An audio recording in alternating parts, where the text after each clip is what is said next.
Dear students, today let us discuss a one-act play entitled Mother's Day. This play has been written by J.B. Priestley. J.B. Priestley was born on September 13, 1894 at Bradford in Yorkshire, England.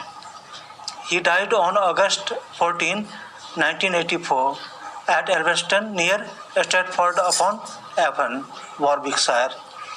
He was a British novelist, playwright, and essayist. He is noted for his varied output and his ability for shrewd characterization.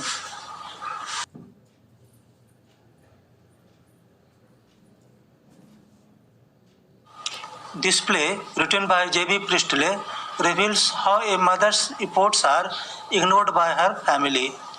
It narrates how the family members who work 8-hour shifts a day look upon her although she works for the whole day and all week. After all she does for them, they take for her granted.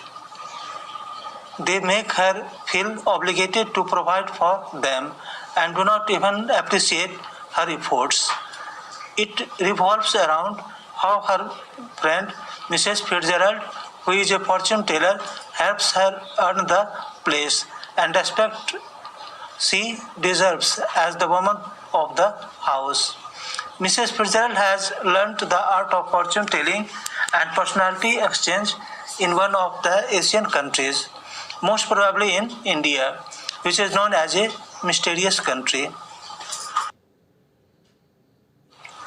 The chapter portrays the practical experience of a mother, Mrs. Pearson. On a daily basis, her kids disrespect and disregard her. In her own home, she was treated as a slave.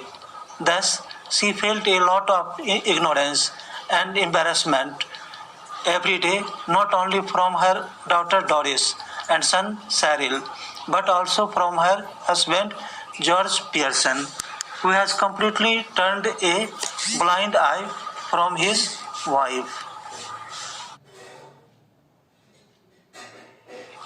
Mrs. Pearson's life turns when she meets Mrs. Fitzgerald, a fortune teller, and discusses her family members and their terrible behavior. She tells Mrs. Fitzgerald everything about her family behavior. Moreover, Mrs. Fitzgerald, a strong and sinister personality, recommends her to exchange personalities so as to teach her family a good lesson. At first, Mrs. Pearson didn't agree, but after some encouragement, she agrees to switch bodies. She suffers utter inner conflict and confusion as she loves her family members a lot. She does not want them to be treated harshly and roughly. After that, Mrs. Fitzgerald casts a spell and swaps her personality with Mrs. Pearson.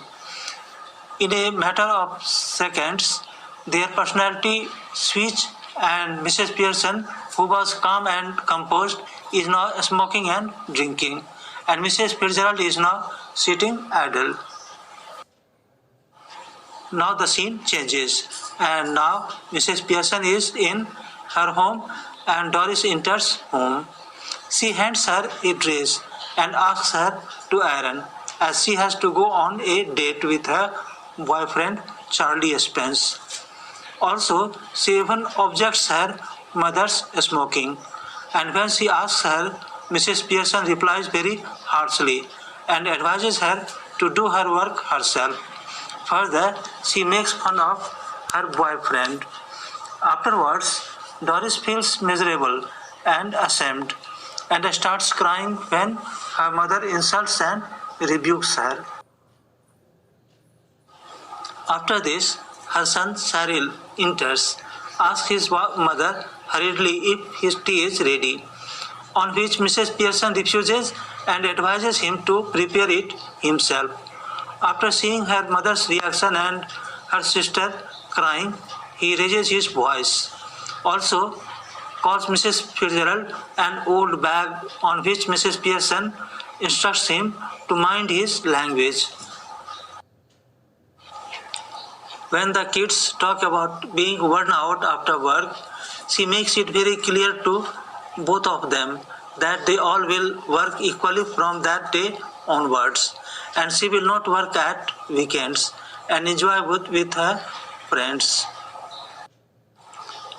At that point, Mrs. Pearson enters the house and expresses his surprise on seeing his wife drinking and smoking.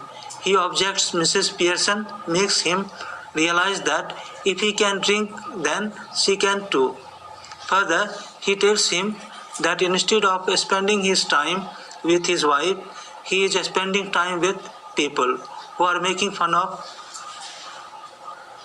him behind his back.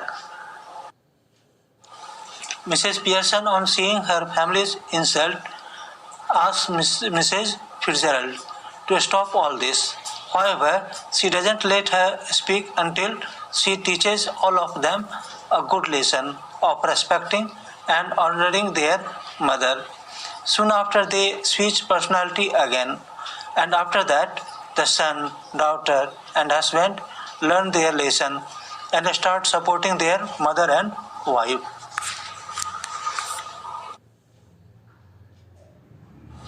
Now the moral that the play bears. Mothers do always take care of their children and husband without expecting anything in return. But taking mothers for granted is not at all a respectful thing to do. Children and husband must have respect for their mother and wife respectively. The satirical one-act play Mother's Day aims at correcting the bad habits and manners of the family members by making fun of them. Now, glossary, that is the meanings of the difficult words. Thoughtless means not showing consideration for the needs of other people. Dubiously means with hesitation or doubt. Flustered means agitated or confused. Resent means feel bitterness or indignation at a circumstance, action, or person. Complacently means showing a smug or uncritical satisfaction with oneself or one's achievements. Grimly means bitter or hard manner. Chuckling means laugh quietly or inwardly.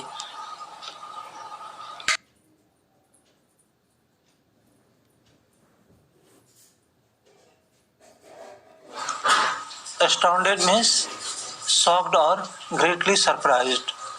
Fluttering means trembling. Incisive means intelligently analytical and clear thinking. Indignantly means in a manner indicating anger or annoyance at something perceived as unfair. Sulkily means a disagreeable mood. Briskly means in an active, quick, or energetic way. Staggered means astonished or deeply shocked. Laconic means using very few words. Sinister means giving the impression that something harmful or evil is happening or will happen, that is inauspicious. Bewildered means perplexed and confused, very puzzled. Ushering means showing or guide someone somewhere. Stout is a kind of strong dark beer brewed with roasted malt or barley. Clot means a foolish or clumsy person. Balmy means mad or crazy. Fathead means a stupid person. Concussion means a violent shock as from a heavy blow. Far-fetched means unlikely and unconvincing. Implausible. Guffaw means a loud and hearty laugh. Contempt means the feeling that a person or a thing is worthless or beneath consideration. Set means long upholstered seat for more than one person, typically with a back and arms. Pompous means self-important or overbearing. Nasty means very bad or unpleasant.